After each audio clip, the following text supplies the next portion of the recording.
25. False expectations.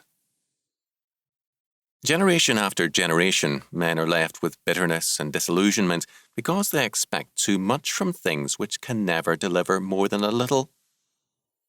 I recall one woman with a good husband who provided her with a better-than-average home and life who was unhappy because he was not very rich. Marriage was somehow supposed to give her everything she had dreamed of, and she refused to enjoy what she had out of resentment and envy that she did not have more. In 1878, a song was written which became the most popular song among labour unions until Solidarity Forever appeared. This song, 8 Hours, looked to the 8-hour working day as the working man's answer to his problems. Still another song promised the millennium with the 8-hour workday, and its chorus began, 8 hours shall bring the Jubilee. 8 hours shall set the people free.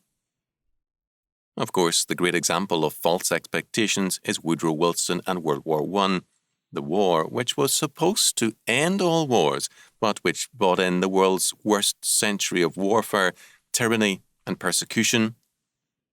That war could have accomplished something, but when men expected too much from it, the results were disastrous. A bridge with a 10-ton capacity is fine, but not if it is required to take a 20-ton load. Today, however, men are expecting too much from things which were never intended to deliver more than a little. The problem is that men expect salvation from an 8-hour day or a war or some like endeavour, as though this were possible. As long as men trust in such humanistic versions of salvation, they will not only be disappointed, but will often do themselves and society much harm. There is nothing wrong with an 8-hour day or a 6-hour day, if it is economically sound, but no such thing can bring in the Jubilee. Wars, unfortunately, must sometimes be fought, but they will not change men's hearts and bring in world peace. Almost all of modern politics aggravates the problem it offers to solve because it tries to offer salvation by politics.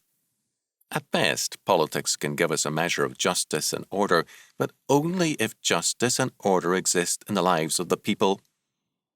Most politicians, however, try to offer us salvation by legislative and administrative acts. The results are disastrous. It is idiocy to look to politics for salvation. God alone can provide it. Where have you been looking?